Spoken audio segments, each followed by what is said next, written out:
In an alternate 1982, a huge alien spaceship arrives on Earth and hovers above South Africa. For 3 months there's no activity from the ship, so the authorities finally decide to cut their way inside, only to discover a group of aliens in a malnourished condition because they ran out of supplies a long time ago. These aliens get derogatorily named prawns by humans.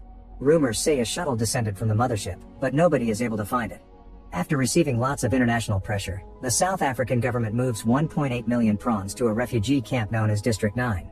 Scholars believe these prawns are the workers of their species, and therefore they need higher leaders to command them and rarely take initiative. Although it's surrounded by soldiers and fences, the first few months in the district are peaceful, and it's discovered aliens love cat food. But as time passes, humans begin rioting because the government is using too many resources on aliens instead of taking care of their people, and District 9 becomes a slum, further gaining people's xenophobia. The fact the aliens see certain violent activities, like setting fire to vehicles, as mere entertainment doesn't help their case at all. Eventually the area becomes overcrowded and a prime land for all kinds of crime. Warlord Obasanjo opens a massive black market in District 9, which includes lady workers and arms trafficking. The aliens' technology is quite advanced, however human hands aren't capable of handling their weapons. 28 years later, the tension between aliens and locals make the government relent to public pressure, and they decide to move the camp away from the city to a remote location. To do so they hire a weapons manufacturer called MNU, Multinational United, whose executive Mr. Smith appoints his employee and son-in-law Wikus to lead the relocation. A group of mercenaries will also come along for the sake of Wikus' safety and to push along any aliens that resists. Wikus' assistant and a cameraman also come along to record it all. While they get ready, Wikus isn't happy to see how many weapons the mercenaries have brought, but Colonel Venter insults him and tells him to deal with it. A whole convoy of vehicles carry the team to the district to be able to cross through protests, and when a few prawns try to attack them, the mercenaries defend themselves with killing shots. Wikus goes from door to door asking the prawns to sign the forms that informs them of an eviction, sometimes using cat food as bargain. While some aliens accept to cooperate, others don't want to be taken from their homes and try to fight, which causes the mercenaries to take them out by force despite Wikus' protests. In one of the houses they find prawn eggs filling the room from wall to wall, and after showing them to the camera, Wikus orders a mercenary to burn them. The shacks also contain lots of hidden alien technology that the mercenaries confiscate for the MNU to continue testing even if they haven't figured it out yet. Meanwhile, Christopher, his son CJ, and his friend Paul are seeking a special alien fluid from destroyed prawn technology that piles up with the trash.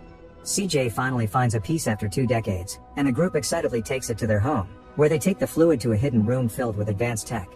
The fluid is synthesized and put inside a silver cylinder to carry on their plan, but at that moment, Wikus and his team knock on the door. Christopher and CJ rush to their own house, and after hiding the cylinder, Paul goes out to deal with the humans. However, since Paul doesn't want to cooperate, the mercenaries quickly push him to the ground and hold him at gunpoint. Wikus enters the house to investigate and finds lots of weapons plus the cylinder, which he accidentally activates and causes it to spray his face. After confiscating the cylinder, Wikus tries to ask Paul some questions, but Paul responds by hurling the mercenary into his house and pushing Wikus onto a barrel of fire. Venter arrives with more men and immediately kill Paul while Wikus discovers he's burned his arm.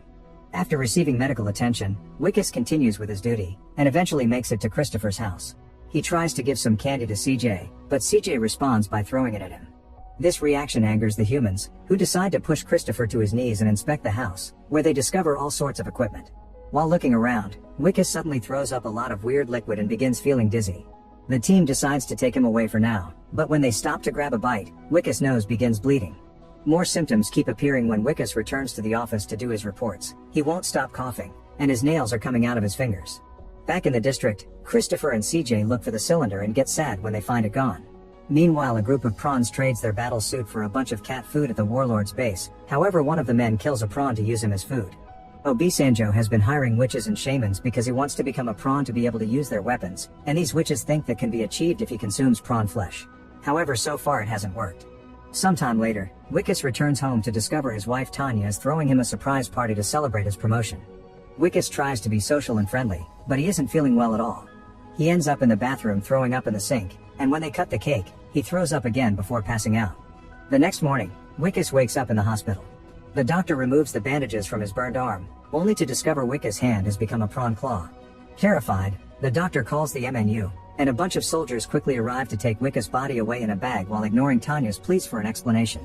Later at a lab, the staff finds the cylinder in Wikus' pocket and they take it away. From then on, the MNU puts Wikus through a series of brutal experiments, including trying out alien technology. To Wikus' surprise, his new hand has enough prawn DNA to use the alien weapons. Wikus suffers as they make him shoot various targets, and at the end, he also has to shoot a prawn to death, which mentally destroys him. Once the tests are over, the scientists and the executives, including Smith himself, agree to kill Wikus in order to harvest his organs and blood before he finishes transforming into a prawn. With DNA composed of the perfect prawn and human balance, they could create great soldiers capable of using the alien weapons. When he hears this, Wikus freaks out and attacks everyone around him, using a scalpel to get a hostage so he's able to escape the lab before he's shot. The mercenaries are ordered to go after him, and Smith meets with Tanya to give her a twisted version of what's going on. On the streets, Wikus steals clothes from hangers, a phone from a kid, and scavenges trash cans for food while always trying to keep his claw hidden. He tries to call his friends and family to ask for help, but everyone ignores him, and soon he learns why. When he enters a store, he sees a new broadcast announcing he's wanted fugitive that developed a transmissible disease from doing the dirty with the prawns. Everyone in the shop runs away from him, and Wikus accepts he has no choice but to go to District 9. Here he scavenges as well and even manages to obtain a can of cat food, which he eats eagerly until he realizes he's losing his teeth as well. At that moment, Wikus receives a call from Tanya, who informs him she doesn't want anything to do with him anymore because he disgusts her. Tanya ends the call without hearing his explanation, and Wikus is so desperate to get her back that he gets an axe to try to get rid of the claw. However, he's so nervous that he only gets one finger, and the pain is too much to continue. Suddenly, mercenaries' helicopters begin looking for him in the area. Wikus rushes to hide inside a house and bumps into Christopher, discovering his secret room right before passing out from blood loss from his wound. When he wakes up later, he finds himself inside the rumored shuttle hidden under Christopher's house. When Wikus explains he doesn't have the cylinder anymore, Christopher and CJ explain they need the fluid to operate the mothership again, and it could also power a machine that can help Wikus reverse his transformation. Retrieving the cylinder would be impossible because the mercenaries would kill them on the spot. Wikus spends the following hours suffering the pain of his body transforming as his skin sheds and his torso mutates. Suddenly Wikus gets another call from Tanya, and this time she promises to take him back and to be more understanding. However, this is a trap by the MNU, who made Tanya call with lies to track Wikus' location. Meanwhile, CJ tells Christopher how much he misses his home planet, but Christopher reminds him they can't go anywhere without the fluid, so they should go to the new settlement. Wikus overhears this and feels bad for them, so he explains the new territory is even worse than this one. Going there is just a bad idea.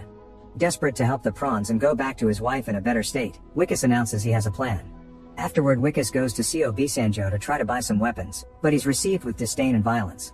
When the men push Wikus, they notice his transformed body, and Obisanjo sends orders to get his claw for him to eat.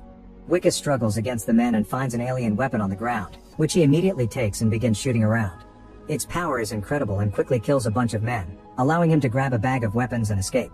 Meanwhile, the mercenaries arrive at Christopher's shack, only to find it empty. It turns out Christopher and Wikus are sneaking into the MNU base by blowing up the entrance, and as soon as they arrive at the lab, they shoot a few men before finding the cylinder. However, Christopher also finds many prawns that have been killed in experiments, including Paul. The shock doesn't let him move, and this gives the mercenaries time to catch up with them and open fire. Wikus fires back and kills lots of mercenaries while he reminds Christopher of CJ's future, which helps the prawn snap out of it.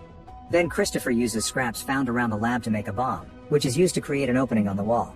Wikus and Christopher rush outside and steal a MNU car to return to District 9 while Venter and his men follow him.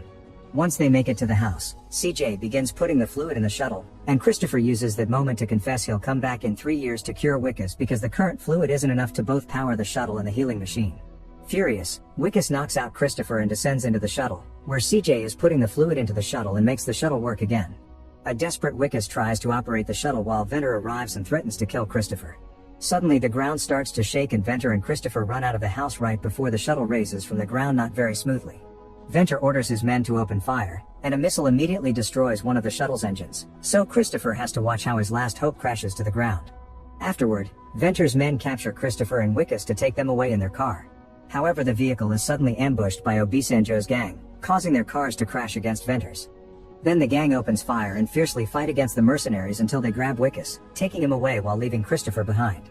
Meanwhile, CJ deals with the shuttle panel and manages to activate the mothership again. At the gang's base, Wikus is taken to the witches to try to perform the ritual using his claw. However, when CJ activates the mothership, this also activates all other alien tech, including the battle suit hidden in the gang's base. The suit scans the area and detects Wikus as a prawn ally but the gang members as human enemies, so it opens fire to kill Obisanjo and his entire gang. Back to the mercenaries, a few of them interrogate Christopher about the revived mothership while the rest of the group goes after Wikus. Finding himself surrounded, Wikus has no choice but to put on the suit and meet them face to face. When he notices the mercenaries captured Christopher, he offers to trade the alien for exchange of his freedom. However, he quickly changes his mind when he hears Venter order his men to kill Christopher. Furious, Wikus begin killing mercenaries with no mercy in order to save Christopher. Then they rush back to the shuttle, but since more mercenaries are coming after them, Wikus stay behind to buy Christopher time, refusing to come when Christopher invites him to his planet. As thanks, the prawn promises to return in 3 years to cure him. Wikus keeps on killing mercenaries all over the place, spilling blood everywhere, flipping a car when it comes after him, and even shooting a few missiles. When he's about to shoot Venter too, a car hits him from behind and he falls with the suit malfunctioning. At that moment, Christopher contacts the mothership through the shuttle control panel, and makes the mothership extract the shuttle so he and CJ can escape.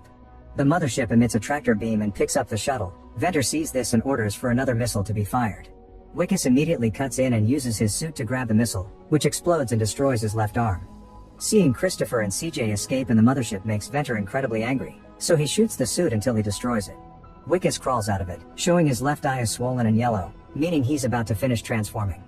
Venter points his gun at him ready to kill, but suddenly a bunch of prawns show up and kill him first to save Wikus, who is now seen as a prawn too. Sometime later, humans celebrate that the mothership has left Earth. Wikus' assistant exposes the MNU's illegal research, and the government safely transfers all the 2.5 million prawns to the new District 10 before demolishing 9. Wikus' story become infamous, but most people stop thinking about him after a while, thinking he's dead. However, Tanya is sure Wikus is fine because she's found a handcrafted metal flower at her door, and Wikus has always liked crafts. Back in the landfill, it's revealed Wikus is alive and fully a prawn now, and he makes more metal flowers with trash. Make sure to subscribe and turn on notifications so you can watch more videos like this. Thanks for watching.